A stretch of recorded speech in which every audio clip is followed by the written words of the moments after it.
BikeRadar's Bike of the Year is over for another year. On the road side of things, we've tested 75 bikes back to back over a period of 6 months, and the bike we've chosen as the bike that will make you as fast as you can be is the Cannondale SystemSix. In this fast aero category, the SystemSix has seen off the likes of specialised Venge, Cervélo S5 and the mighty Trek Madone. All esteemed company, I'm sure you'll agree, but we just think if you want a bike that's just flat out fast everywhere all the time, the SystemSix is the one to go for. The SystemSix, it might be an old name, stems back to a bike that was ridden in 2006, 2007, which mated Cannondale's expert knowledge in CAD, aluminium bikes and carbon by strangely having a carbon front end and an aluminium rear end when the rest of the world was doing aluminium front, carbon back. But that's an aside. This SystemSix, the new one, is Cannondale's first attempt at an aero road bike. It's been in development for more than 3 years, and what they've arrived at for a first attempt is a pretty astonishing achievement.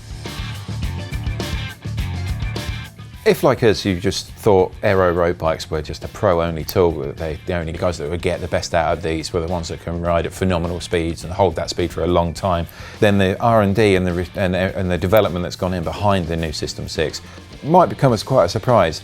Cannondale employed an Australian aero expert called Nathan Barry, and he's interested in himself because he's one of the very few aerodynamicists that we've seen working in cycling, where all of his studies, all of his research, going right up to his PhD, has all been about low speed aerodynamics and particularly about bicycles. Nathan's research shows that it actually comes in at around 15 kilometers an hour. You know, that's just 9 miles an hour. So that means that even the most pedestrian cyclists can actually benefit from having aerodynamics on their bike, or even on the way that they dress or the way that you sit. It's a really interesting thing that Cannondale have set out to make an aero bike, but it's to make an aero bike that's faster everywhere.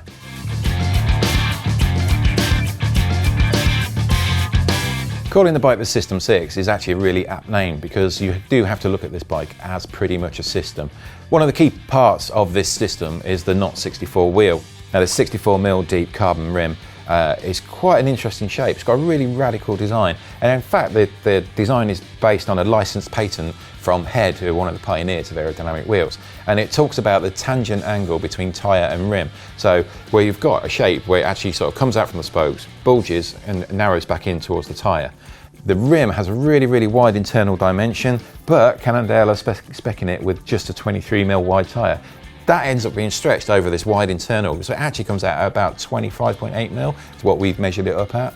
But still, it still looks kind of almost shallow, a little bit stretched. On smooth road surfaces and on best days, it is super fast. But over the winter months and some of the testing we've been doing in really bad conditions and on terrible roads, we have felt the need to switch up to a 25mm tyre. Now that, according to Cannondale, isn't the perfect aero trim, but it's still a damn fast wheel.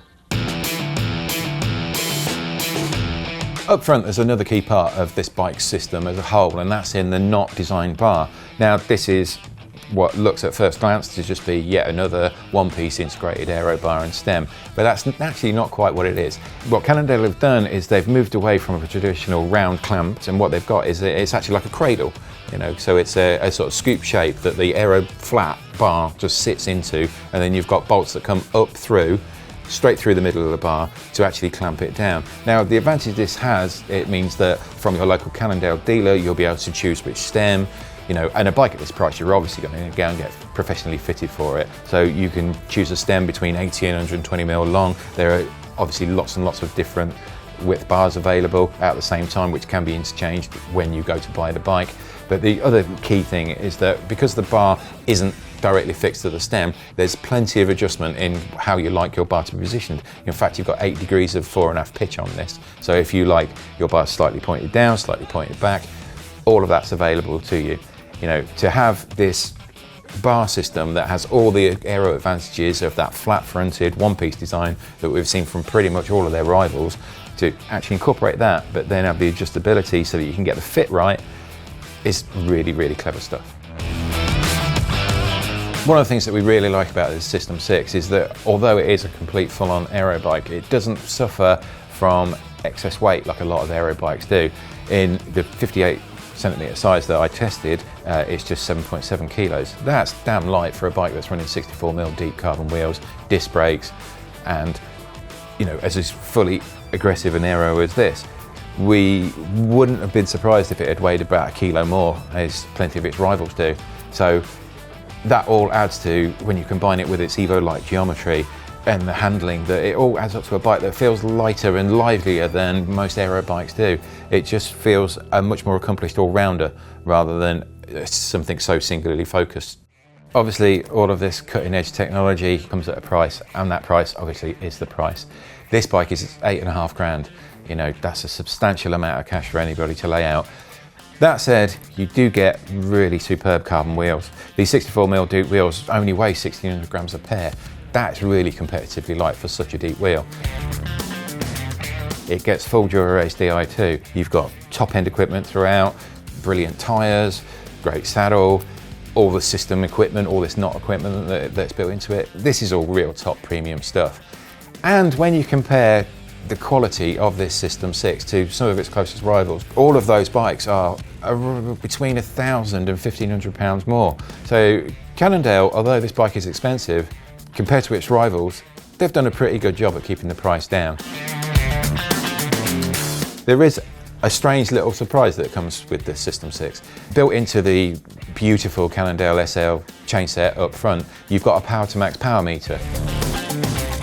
But it doesn't work unless you go onto your app store, you download Power to Max's app, and then you make them a payment. Once that payment's made, the app activates the meter, you can go and run it.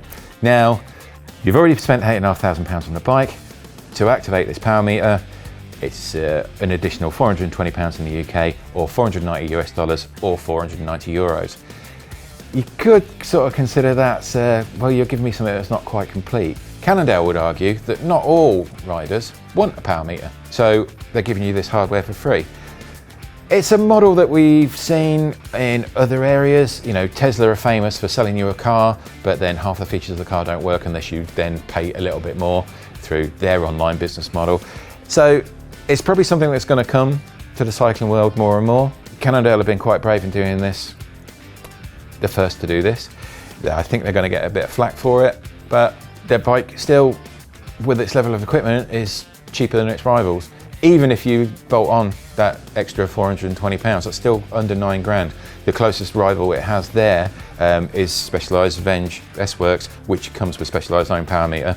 That, even when you factor in the extra cost of this power meter, the Venge S-Works is still more expensive. That in essence is the SystemSix. This is a bike that covers the ground, is bullet fast, as fast as any of the other aero bikes out there. But, and it's a big but, this bike handles beautifully. It handles like an Evo. That means you can throw it around, you can chuck it into corners, you can pin it downhill. You're left smiling. This is not a bike that you stick your head down and just grunt and charge the pedals. It's not a Cervélo time trial bike. This is a beautifully handling race bike, and it deserves every plaudit it's got coming to it.